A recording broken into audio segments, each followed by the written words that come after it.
चलो ठीक है, अब देख लो 2 मिनट ये और देख लो, ठीक है। फिर इसके बाद इसके गुण पढ़ाएंगे और फिर अपन लोग न्यूट्रॉन की खोज के बारे में पढ़ेंगे। इलेक्ट्रॉन, प्रोटॉन, न्यूट्रॉन के बारे में खोज बता दिया, इनके बारे में और पढ़ लें। कुछ नहीं पढ़ना आज, कितना पढ़ना अभी? इसके गुण पढ़ लेंगे और न्यूट्रॉन की खोज, बस 2 पॉइंट पढ़ाएंगे इसके बाद। सुनो, ये चुप हो जाओ, बिल्कुल साइलेंट, नहीं तो फिर हमारे पास दूसरा तरीका है। बॉबी, विकास, सुन लो,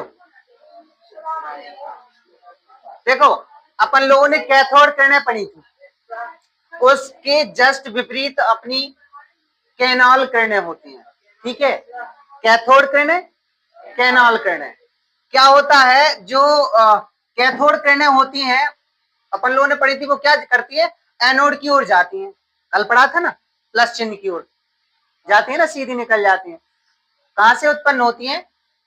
कैथोड से उत्पन्न होती है और इसकी ओर जाती है, यानी ये कैथोड माइनस होता है ना, उधर दिखाया था माइनस चित्र में, तो वो एनोड की ओर जाती है। देखो ये वाले जो किरण है वो कौन सी, कैथोड किरण है। इसके जस्ट विपरीत जब इन पर कोई रोशनी पड़ती है ना, तो इनकी जस्ट विपरीत धन ऋण की ओर, ऋण से मतलब किरणें जाती हुई दिखती है, जिन्हें बोलते हैं कैनॉल किरणें।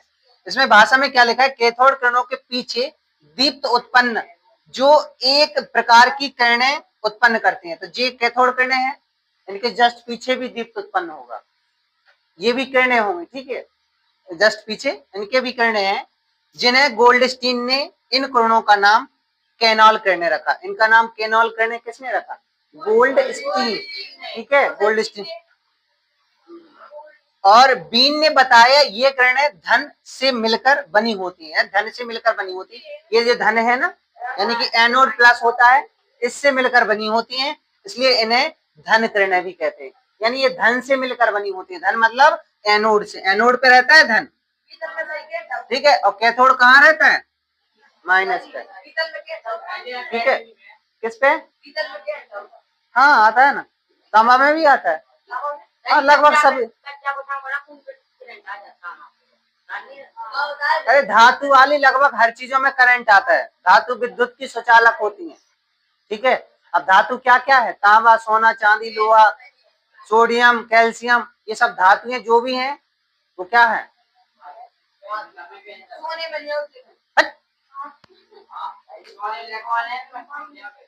चलो अब इसे नोट कर लिया, लिख गया। अब देखना इधर, कैनॉल किरणें पढ़ी थी, जैसे कैथोड किरणों के गुण पढ़े थे ना, वैसे कैनॉल किरणों के भी गुण पढ़ रहे हैं, ठीक है। ये कैनॉल किरणें धनावेशित कणों की बनी होती हैं, ठीक है। जो कैनॉल किरणें हैं वो किन कणों की बनी होती है, धनावेशित कणों की बनी होती है, ठीक है। और जो कैथोड किरणों की भांति सीधी रेखा में चलती है। अच्छा, कैथोड किरणें भी सीधी रेखा में चलती हैं और कैनॉल किरणें भी सीधी रेखा में चलती है, ठीक है।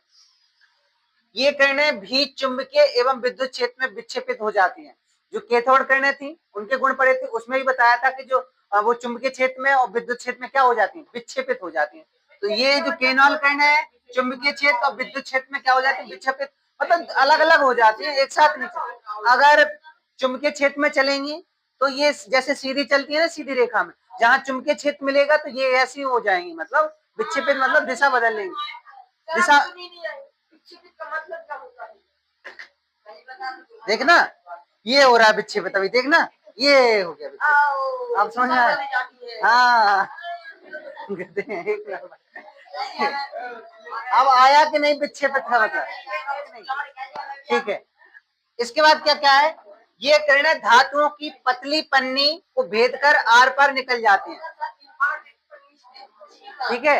हाँ, ये जो धातु की पतली पन्नी होती है ना, उनके आर पार निकल जाती है किरणें, ठीक है, छेद भेद कर।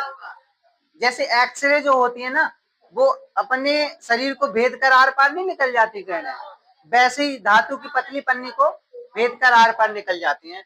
कैनॉल किरणें भी प्रतिदीप्त उत्पन्न करती हैं, कैथोड किरणें प्रतिदीप्त उत्पन्न करती हैं, कैनॉल किरणें भी प्रतिदीप्त उत्पन्न करती हैं, ठीक है। नोट हो गया, चलो इसे साफ कर रहे हैं हम, नहीं अभी नहीं हो रही छुट्टी,